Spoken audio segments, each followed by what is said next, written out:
Mask of a Diva, a Stan Kraychik mystery, Book 4, 1994. Author, Grant Michaels. Publisher, St. Martin's Press, New York. Author, Eric Aust. For all the divas, operatic and otherwise. Chapter 28. The next morning I headed to the opera house as usual, even though, technically, I was no longer employed by the opera festival. I was, however, still Branco's deputy. The rehearsal schedule posted for that day read PCA+, which meant piano, chorus, principal artist, and others. That rehearsal, sometimes called the piano dress rehearsal, was a major milestone in the production schedule.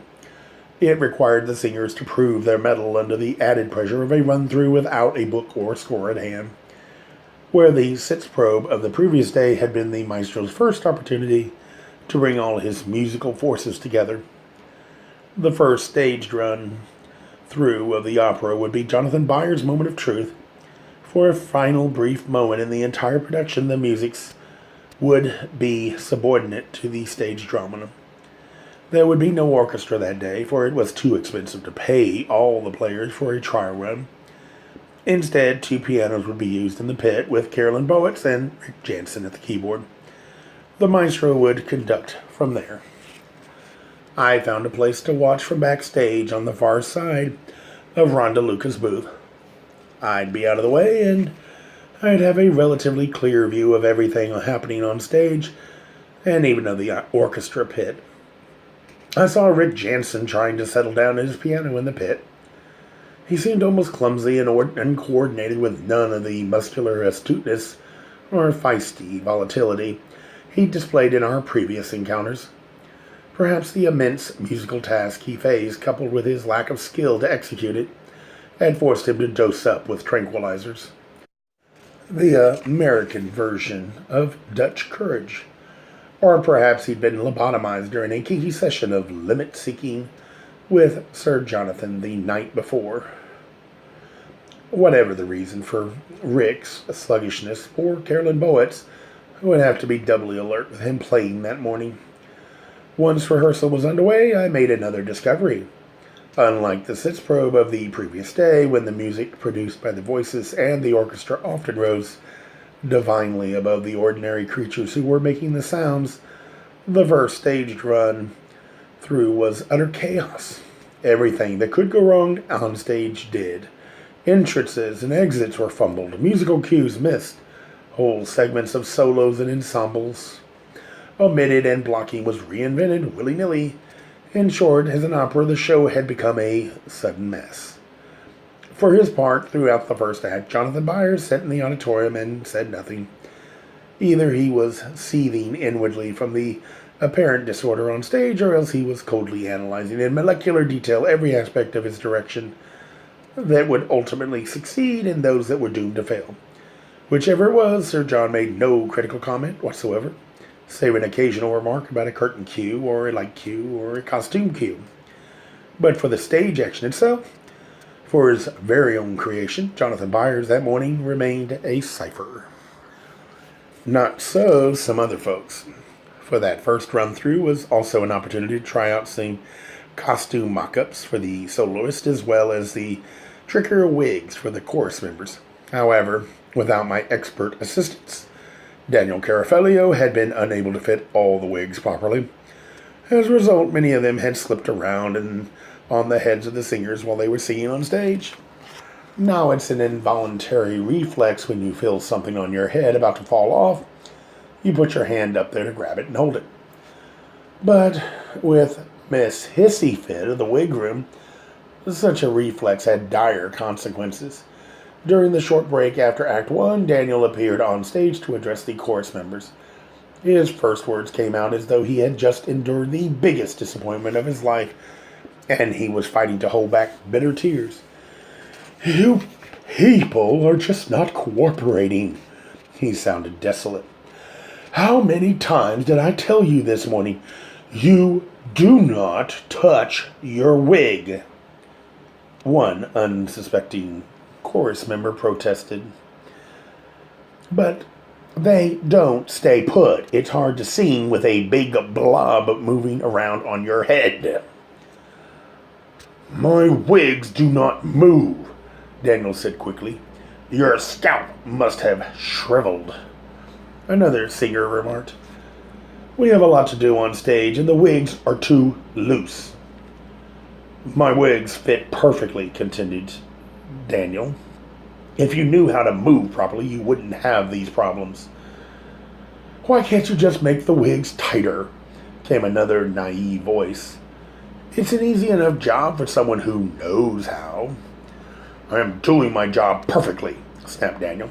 If you insist on complaining and touching your wigs, one of us is going to have to leave. A hush descended among the culprits on stage. The question is, continued Daniel, is it going to be me or you? Because I'll leave in gladly, and I don't deserve this kind of treatment from anyone, least of all a bunch of chorus singers. Dead silence throughout the house. Daniel said, Is that what you all want, then? Shall I just go now? There were clear murmurings of yes and amen among the chorus members. Fine, then, said Daniel, and he stormed off stage.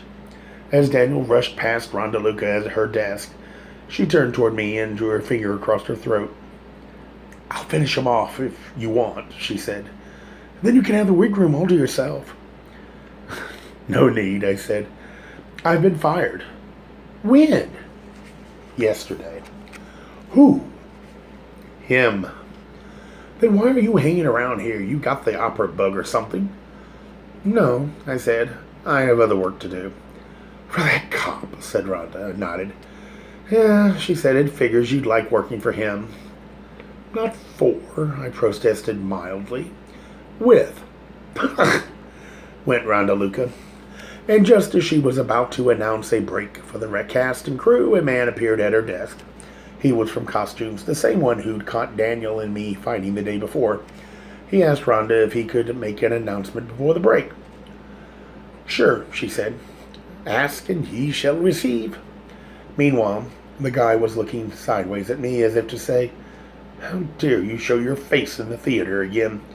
Then he went on stage and announced that a pair of very expensive leather gauntlets was missing from the costume department. If anyone knew their whereabouts, to please return them to him. I said to Rhonda, I wonder if they're for the show or from his private collection. Definitely not his, she said, unless they're elbow-length white lace. When he walked back past the desk, he thanked Rhonda, then asked me if I'd seen the gauntlets. I shrugged at his accusing tone and said, You'd have to ask my husband. He's in charge of the family toys.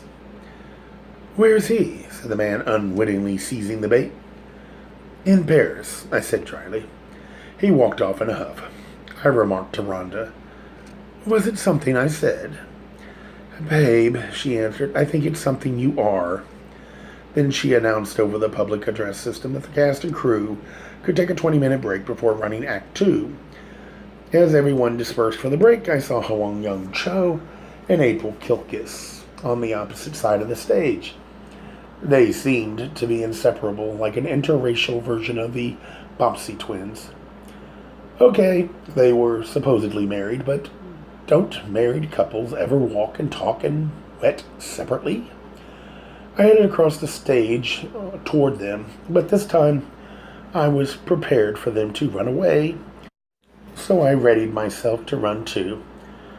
What a surprise, then, when only April vanished and Hwang stayed and braced himself for a confrontation with me, the indelicate deputy. Do you have a minute? I asked. When are you going to stop bothering us? He said. When I find out who killed Marcella Ostanano. Then you can leave me alone, he said, because I assure you I'm not your man. I am an artist, a singer, and a refined human being, but I am not an executioner. Art isn't a protective shield, Hwang. Once upon a time, I saw a movie.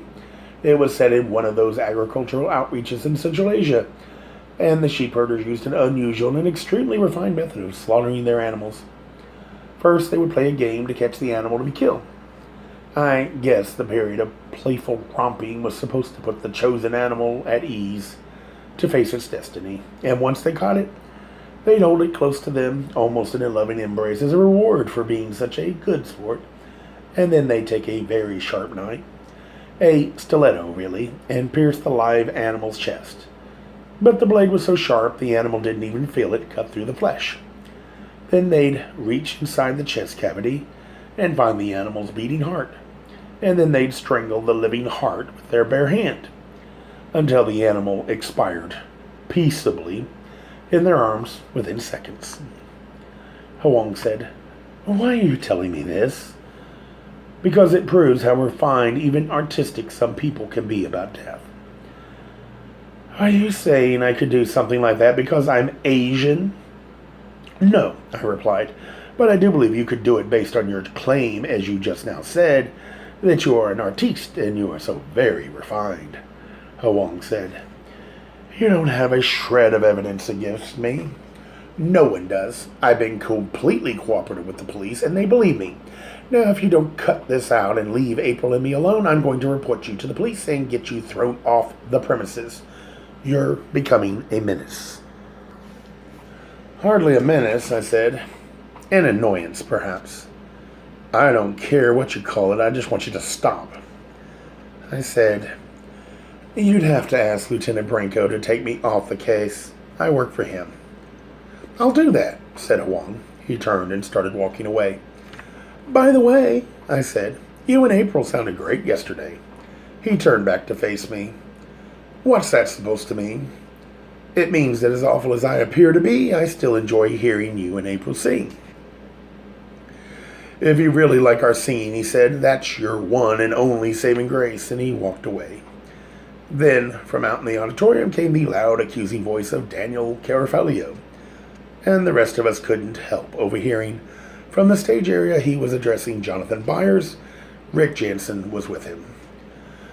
"Why don't you just return them?" Daniel said sharply. "Return what?" said Byers. "Don't they pay you enough to buy your own sex toys?" Byers said, "What are you jabbering about?" "I mean, you pilfered those gauntlets from the costume department." "That's outrageous," said Byers. "I agree," said Daniel. "It's as petty as taking paper clips from a law firm, but I saw you do it." "You saw nothing," said Byers.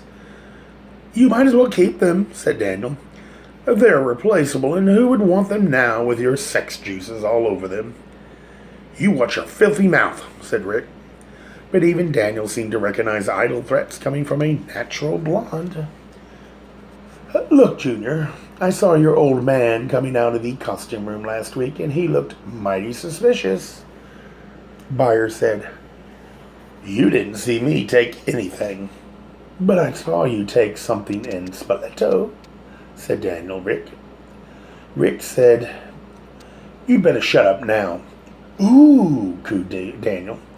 "Are you threatening me, or are you demanding satisfaction?